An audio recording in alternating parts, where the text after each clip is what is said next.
Witam. Postanowiłem zrobić taką krótką prezentację mojej mini kolekcji Pure Pilota, a informacje do tej prezentacji czerpałem głównie ze strony Carmen Riveiry i Bruno Tauta.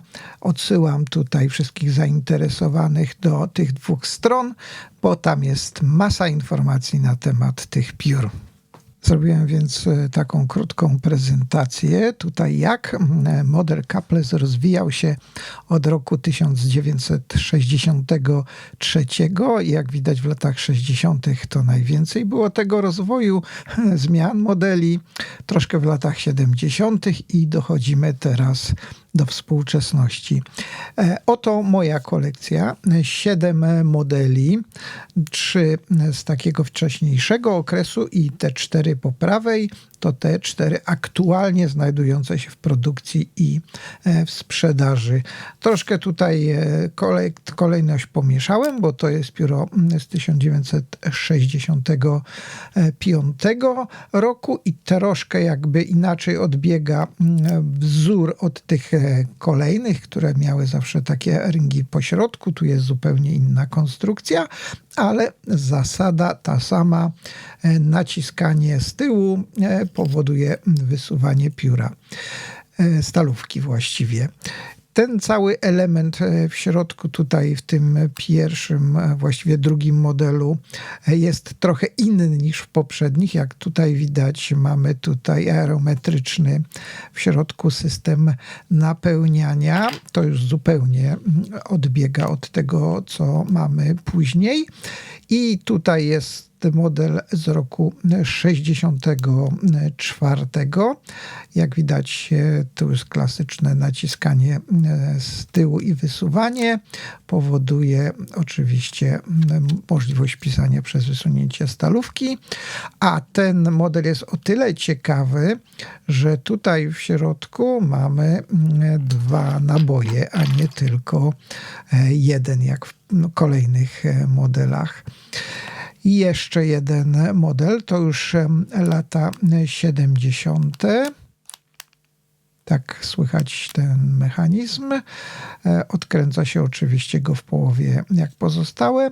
I tutaj też mamy aerometryczny system napełniania. To już bardziej zbliżony jest ten element z układem napełniania i stalówką do tych współczesnych. No i to kolejny model już z tych aktualnie produkowanych. Tak działa mechanizm. Ten model jest produkowany od roku 1998, a więc już sporo na rynku obecny. No, a porównanie z poprzednim modelem, tutaj widać, że ta część środkowa jest troszkę krótsza, natomiast poprzednie 2 już zupełnie inaczej wyglądają wkłady środkowe. Kolejny Decimo po raz pierwszy pojawił się w roku 2005 i to pióro ma najcieńszą średnicę korpusu. Od poprzedniego modelu, który poprzednio pokazywałem, wszystkie mają wymienne te elementy piszące. Model Fermo, ten właśnie pojawił się rok później, czyli w 2006 i też jak tutaj widać element środkowy, ten piszący wygląda tak samo. No i w 2020 roku pojawił się LS. Tak on działa, czyli Luxury Silent. Ten model praktycznie nie słychać ruchu tego mechanizmu. Natomiast w środku oczywiście to samo, co w 3 poprzednich modelach. Tak na szybko prezentacja tych 7 piór i ich elementów środkowych piszących wygląda. Tutaj oczywiście, tak jak mówiłem, aerometryczny system się wyjmuje. Jeszcze pokażę, jak tutaj w środku jest to zbudowane. Tu mamy 2 naboje, takie krótkie, już oczywiście nieprodukowane. Jeśli ktoś będzie miał to pióro bez naboi, to sobie nie popisze. Będzie musiał jakieś specjalne rozwiązanie wprowadzić. Tak ta kolekcja wkładów się prezentuje. I teraz porównam ten, że tak powiem, model pierwszy z tego nowego, obecnego cyklu produkcyjnego z najnowszym, tym LS, który tak oto to porównanie wygląda.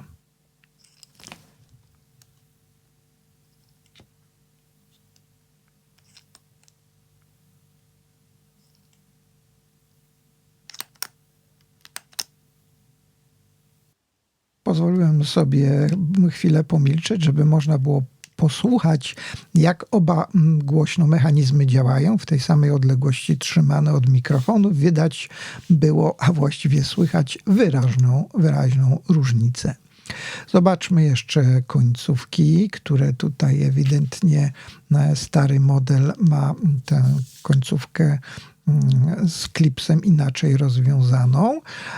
Od modelu Fermo i LS klips jest na tej części korpusu, a nie na tej tak zwanej, można powiedzieć, części skówkowej zrobiony. I teraz model ten ma 11 mm w okolicy trzymania i 13 w środku korpusu. Ten ma tyle samo, też 11 mm, tu mniej więcej gdzie trzymamy, a średnica korpusu 13,5 mm. To oczywiście jest LS. Teraz Decimo. Decimo ma centymetr w tym miejscu, gdzie się trzyma, a korpus 11,5 mm. Tak jak mówiłem, najcieńszy. I teraz Fermo. Fermo też ma centymetr mniej więcej w miejscu trzymania i 12 mm średnica korpusu. Tak to się prezentuje wymiarowo. Wagowo Fermo to 34 gramy, a Decimo 20 gramów. Oczywiście najcieńszy korpus. I ten klasyczny model 30 gramów. I jeszcze LS 41, a więc ten najgrubszy. Teraz rzut, że tak powiem, oka na porównanie różnych detali. W tych piórach, jak widać, każdy troszkę inaczej ma wykończoną część końcówki, tam gdzie wysuwa się stalówka. Oczywiście stalówki są wymienne, różne są także konstrukcje i kształty właściwie każdy trochę inny klipsu. Tak samo mamy inaczej rozwiązane pierścienie.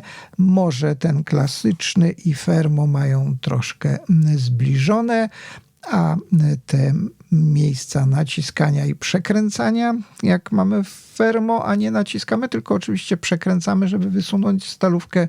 Tak się te pióra prezentują. Mam nadzieję, że to porównanie dało obraz, jak rozwijał się Pilot Capless czy Vanishing Point, jak to gdzie mówią. I dziękuję za dzisiaj, za uwagę. Do usłyszenia.